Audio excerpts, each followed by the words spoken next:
you're probably making at least one of these 7 email mistakes.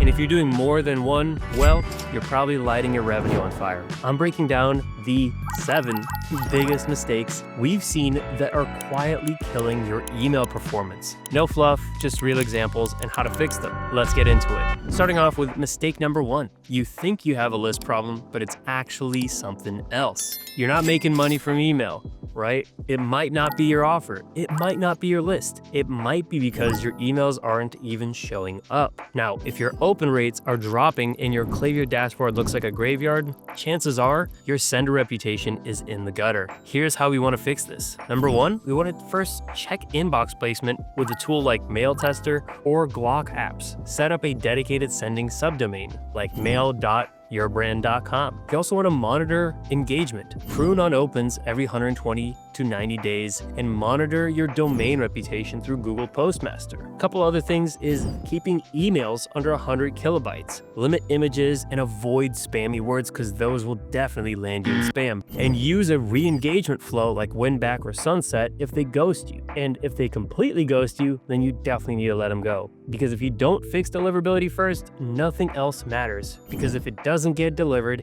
it never gets seen. Moving on to mistake number 2, you're segmenting with a sledgehammer. Now, if your segmentation strategy is buyers versus non-buyers, congratulations, you're 10 years behind. Blasting your entire list and hoping for a sale, well, that worked in 2015. Now, it just tanks your sender reputation and burns your audience. Now, we want to fix it by creating real segments of repeat buyers, one-time buyers, non-buyers, high LTV buyers, even gender and product category buyers and intent. We also want to track intent through clicks, page visits, and time since the last engagement. And we want to tailor our offers to behavior. A lapsed VIP customer doesn't want the same email as a brand new person that just got into the system. Segmentation isn't optional anymore. It's what separates brands from doing 10K a month to 50K a month in email revenue. Now, moving on to mistake number 3, you're undersending and overthinking. Now, I used to be scared of annoying subscribers. Then I realized what's actually annoying is being forgotten. Most brands send a welcome email, maybe an abandoned cart, and call it a day. Now, I wouldn't really call that email marketing. It's more like email hoping and praying. And we want to fix it by just having a welcome flow that's at least 6 emails minimum. Abandoned cart, send 3 to 4 emails, not just one with a discount. Lead up to the discount. In post-purchase flows, win-backs, upsells, they all need depth. So make sure to send out more emails and have more touch points, because more touch points equal more trust and more conversions. And if someone unsubscribed because you emailed them 3 times this week, well, they were never going to buy in the first place. Moving on to mistake number 4 is personalization being lazy. A hey first name is not personalization. It's the email equivalent of writing hey friend on a gift tag. Modern personalization is behavioral, contextual, and value-driven. And we want to fix it by collecting more than just names. Collect birthdays, preferences, gender, location. Use dynamic content blocks based on behavior or demographics. We set up a birthday flow within every single one of our clients' accounts, and every year, maybe not for the first year, but eventually it starts to pay off because people love to receive special treatment on their birthday. And of course, they're going to open up an email about themselves because it's their big day. And you know what? Shoot, they might as well spend some money with your business while they're there. You want to also speak to why they bought, not just what they bought. For example, someone bought a sleep supplement, don't just hit them with another SKU. Educate them on sleep cycles, on what they could do better with their sleep, and make your emails feel 1-to-1 or even heck like 1-to-10, not 1-to-100,000. Moving on to mistake number 5 is hoarding dead weight. Now, chances are your email list is bloated. It's full of people who haven't opened in 6 months, but you're still paying for Klaviyo like they're active buyers. And worse, they're definitely killing your deliverability. So fix it. Set up a sunset engagement, 120 to 180 day, no click, no opens, run a reactivation campaign, and see who will engage with those emails. And if they engage, amazing. We can have them back on the list, we can keep emailing them, and we can keep sending them promotions. Now, if there's no engagement, remove them quarterly and be ruthless with it. Cleaning your list is like cleaning a room. It's quite annoying to begin with, but definitely necessary. Plus, you'll pay less, have better inbox rates, have better inbox placement, and get higher engagement instantly. Moving on to mistake number 6.